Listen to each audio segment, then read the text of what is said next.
Did I do it? Yay. Are we live? Yes. Okay. Do, do, do, do, do. Mana mana. Meep. Meep. Okay, let's do this. Everyone thinks because you're a zombie, you don't know good coffee. Well, they're wrong. There's only one brew that gets my seal of approval. Deadly Grounds coffee is my guilty pleasure. The aroma is so intoxicating. It brings all of my neighbors out of the woodwork. Deadly Grounds coffee. Coffee to die for and zombie approved. It's good to get a little deadly. Use the front door! Oh, they're so disgusting.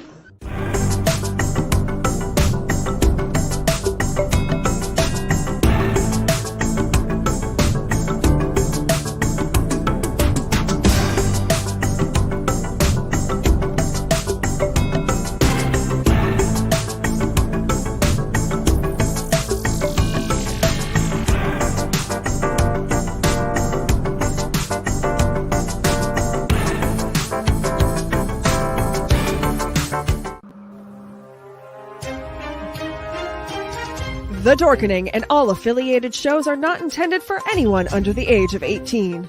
The following may contain discussions or scenes that have adult situations, graphic violence, nudity, strong sexual content, and graphic language. This show is intended for mature audiences only. Viewer discretion is advised.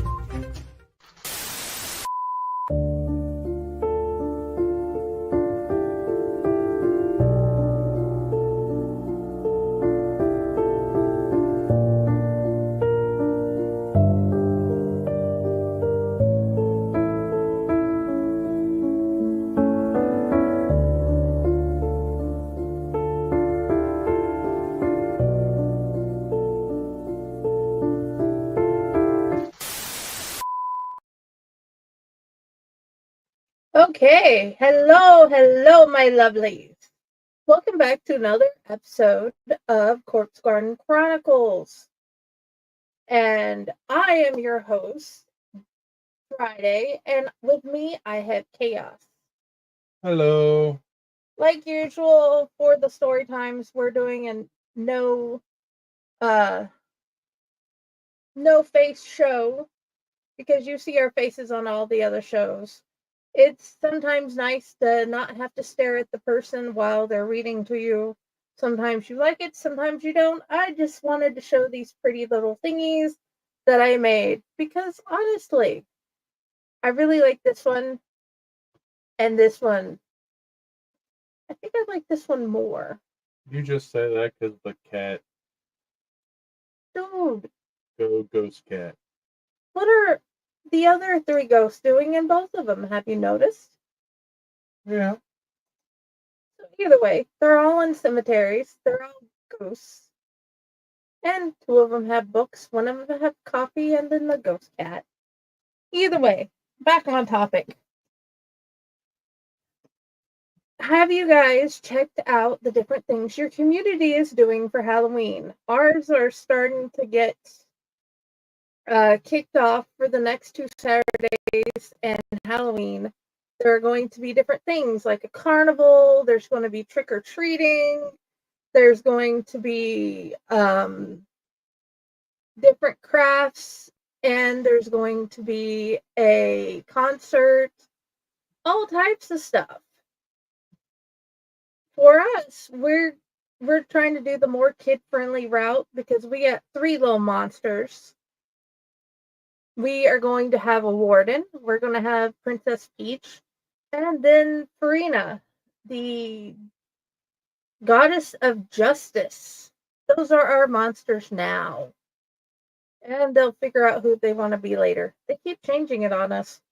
But anyway, we are going to go to the carnival this Saturday, and then they have trick-or-treating around the Martin Dice Park. And I definitely am grateful to all the people that put these things together around our community. So make sure you check this stuff out, hang out, and learn things, ask questions, and there might be more opportunities for you because you talk to somebody in your community. There might be things you didn't even know existed because you haven't walked around and went to check it out.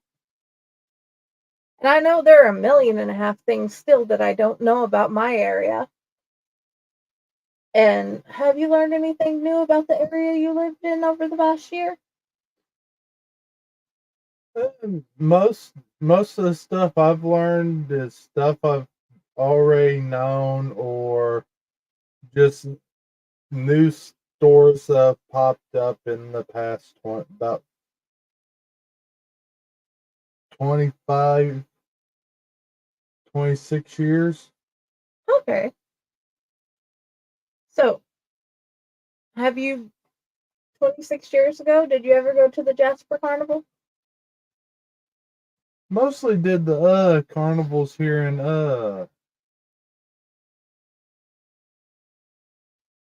Newton, but Okay. they were in walking distance that way. Yeah. Didn't have to get into a car, just walk a few blocks down the road, and I'm there. Okay. I'm looking forward to seeing what this may hold. And I'm definitely grateful to the hospice that is running it. Yes, the hospice. That was not on didn't have anything to do with the show. It's just we have wonderful things because the local gun shop donated so much money and time and helped with our parade here in town, and the hospice helped with the carnival. Places you don't normally count on doing things, or you don't think do things for the community, are some of the best people. And that I have been grateful for. Hmm. So this episode, Serena Mossgraves, one of my bestest friends ever, wrote a ghost story, so automatically I had to read it. It's just after I finished the story, I wasn't expecting who the ghost was until the end. And then I went back and I thought about all the different things that showed that it was a ghost story. What has been one of your favorite ghost stories you've ever read, watched, or heard? Favorite ghost story? That's a hard one.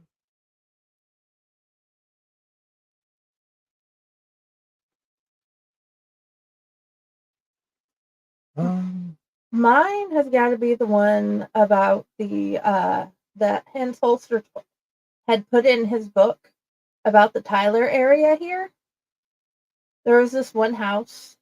There were random notes dropping from the sky. The ghost would pick up the phone and call people.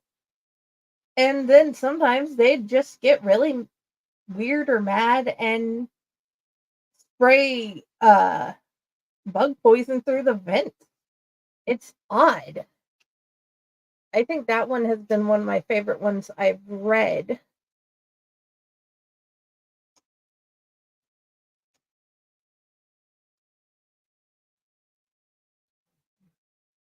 I'd probably have to say one of mine would have to be a very old part of a very old movie. Uh, Very hard to find nowadays, but it's called Child of Glass. That's what I thought you were going to say.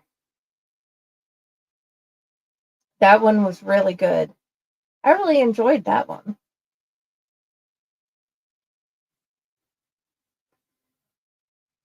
What has been the out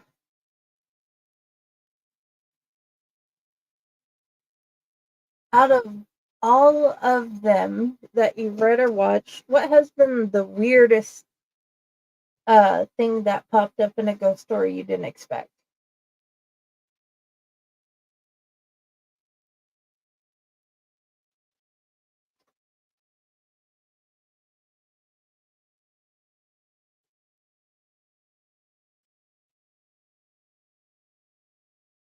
I don't know. I don't really have an answer to that one at the moment. Probably the part where the ghosts were having notes dropping from the sky.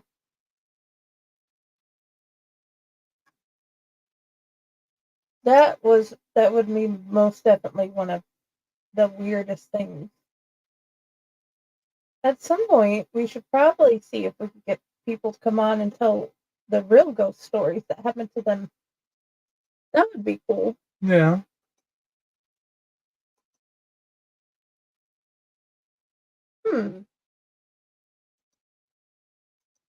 Let's see.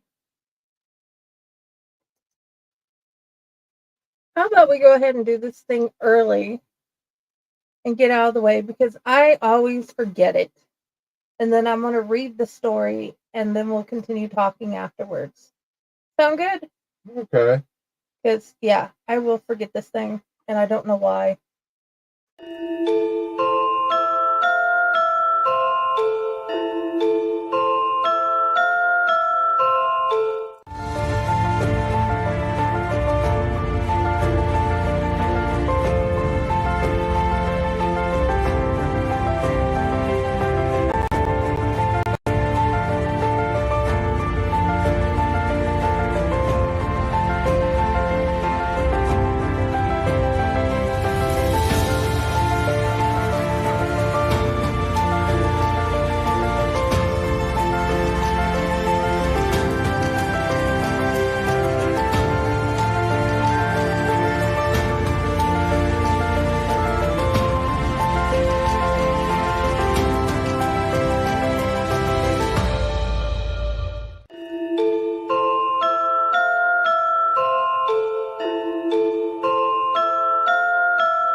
Greetings and shabibans. We are the Retro Reductibus Cephala Podcast, a long-form bi-weekly show that celebrates all the things that made growing up awesome. Well, that sounds good, but I don't know what all those words mean. I think what Parasite Steve's trying to say is that on Retro Redoctopus, we explore a range of retro goodness, from toys, video games, and movies, to cartoons, and even snacks and school lunches. Oh. And we do it all with a positive spin, a slew of killer guests, and some very adult language. And you know what else is cool? No. This crazy show is part of the Dorking Podcast Network with new episodes every Tentacle Tuesday. What's that? And if waiting 2 weeks for a new episode gives you a sad, know that we drop bonus episodes all the time, like the off-format Crow's Nest and an interview series we call The Brig. You can listen to Retro Octopus on Apple Podcasts, Spotify, Stitcher, or any app that's cool enough to carry the only show that celebrates all the things that make growing up awesome.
Hi, Stephen. We love you.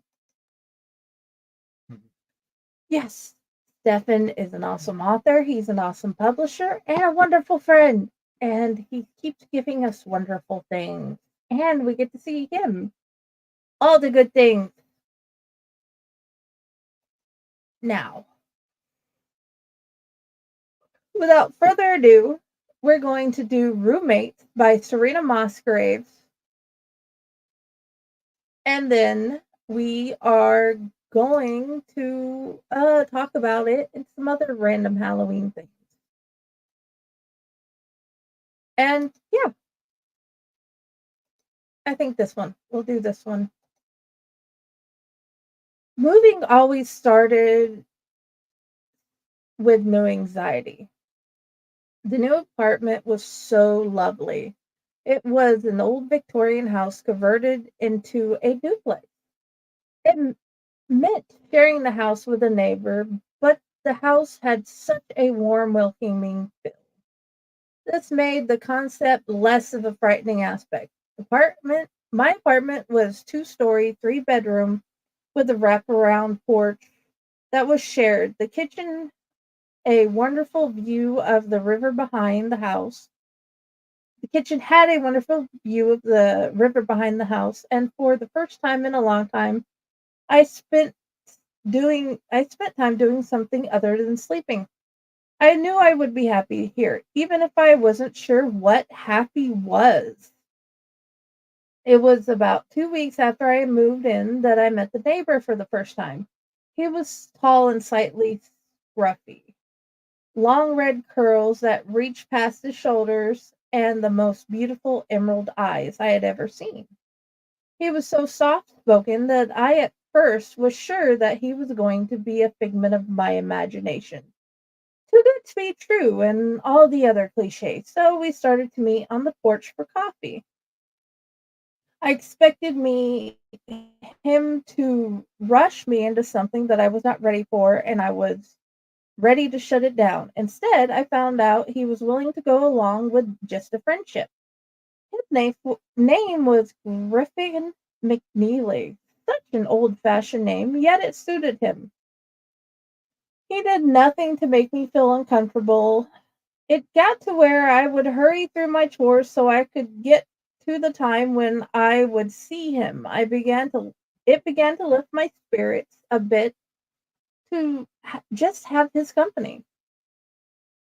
I went from constantly depressed and wishing I could sleep my life away, to wondering what he was doing and planning what we should talk about that evening. Too often, I had found that the ones I had been interested in up to that point were only wanting physical encounters. I was less than interested in sex. I wanted someone who would spark an intelligent conversation.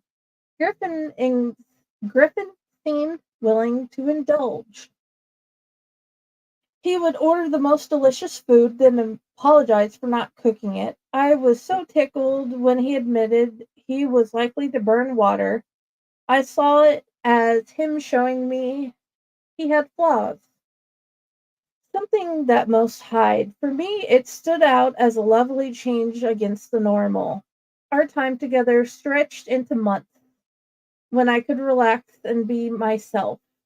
I ended up telling him about my past and things I had survived, stuff that I had until then kept to myself. I am not even sure why I told him all of that. He was just so comfortable to talk to. I felt so at ease with him. He would tell me little things, his childhood and beloved pets, things that made our time feel like it was truly shared. Now I wonder if I had made more out of Griffin's responses than there truly was, romanticizing his friendship, making it bigger in my mind than it truly was. Still, he became my best friend. I found there was nothing I could not confide in him. Even the landlord would not bother us most of the time. So it felt like we had an intimate little corner of the world. Part of why I rented it was the distance away from town. I wanted to be out of the city. This place offered that. I had a full yard that I could putter around in and pretend I knew how to garden. The landlord did not seem to mind the idea of me raising chickens or keeping a pet or two as long as they did not damage the property. I took my time with the pet, but bought the chickens in their coop right away. I wanted to give myself something that required my attention so I would have a reason to be awake. I did not need to work. My family had left me enough money that my bills would always be covered, so I felt like I needed to find myself another reason to exist. Kind of no one noticed me. and I had done nothing that was worth noticing. So why would I even be awake every day? The animals and Griffin gave me excuses to exist. First, it was the chickens. They needed care, food and water, and general cleaning of their environment. Then I found out I was hurrying through my chores so I could catch Griffin on the porch, just for conversation. He would ask me about the birds. He would ask me what book I was reading that day. For once, I felt like I mattered to someone. I felt like I was seen. Oh, what a feeling that is. You can keep all the weird sexual stuff. I would trade it for that feeling every time. I suppose I was not surprised when the landlord dropped by after I'd been in the house for a year. He wanted to renew my lease. He looked at the flowers. You have done so well here. You are the first one that has handled the solitude well. Everyone else went mad and moved out within a couple of months. I thought he was joking with me. What about my neighbor? He was here before me. No, neighbor, you have the only rented apartment. I have been able to find a renter for the other unit. I wondered where Griffin lived. He was always there. I finished the renewal of my lease as soon as I could. I want the landlord gone so I could find Griffin. It was something I just could not let go of. If he did not rent the apartment next door, why did he lie to me? Once the landlord left, I ran and shouted his name. He was suddenly behind me on the porch. Yes, Sarah? Where do you live? The landlord said the other unit was unrented. Why did you lie to me? I never lie. I never said I rented the unit. I said I lived here. I didn't say when. This was my home. I lived here, then he was gone. Unsure of what I just witnessed, I went to town. I searched the library for his name. Such an unusual name. Griffin McNeely lived at my address almost 50 years ago. The end. What do you think? Neat. I really like that story.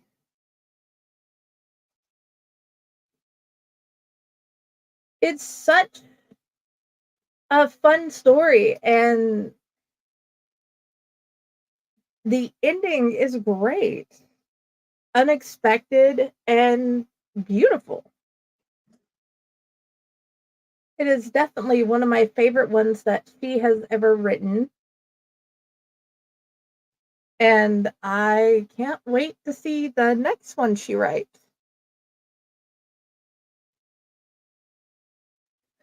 So, out of all the ones you've heard so far, do you have a favorite Serena Mossgraves story? Not right offhand. Okay.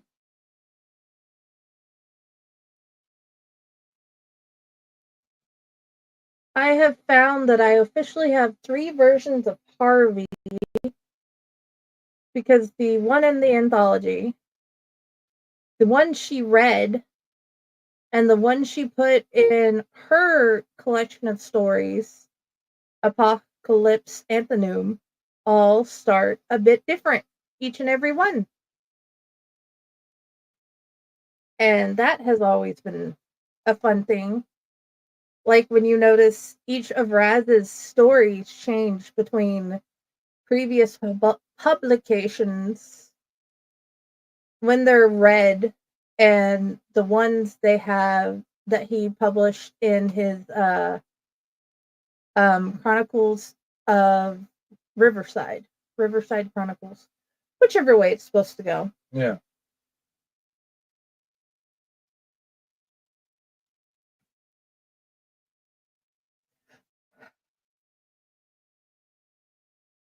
So,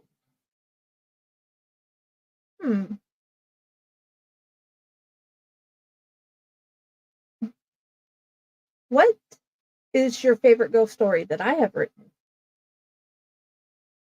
Probably the one with the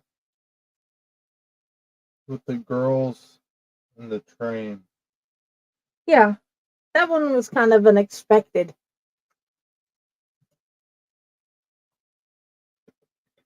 I based it around a memory of when a car had drove off the drop down where the train tracks are on the hill back in Sadie Daisy on the road I used to live on.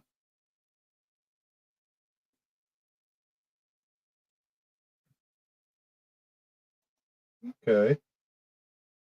Let's see. Okay, guys. Remember, be safe throughout the month. There are wonderful community things that happen around all the areas where you are. Don't forget to just check them out. You might meet new people, or you might find new things you didn't know you expected in your town. And definitely keep reading, keep finding the spooky stuff. And And whatever you do, don't take strangers from candy. exactly. And even Stephen, he has given us great Eldritch horror stories and so many other stories. Check out his stuff. Check out Fae Corps stuff. The Fractured Mind Press, Fae Corps, Wicked House, Rough House, Balance of Seven, Memento Mori, I think it's called. Hold on. They started their own thing. Cursed Dragon Ship.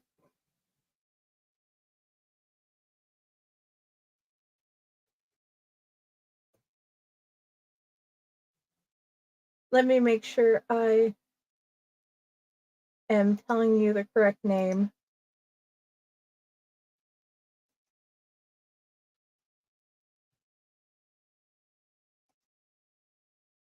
There we go. Memento Verb Press. Check out them. And yeah.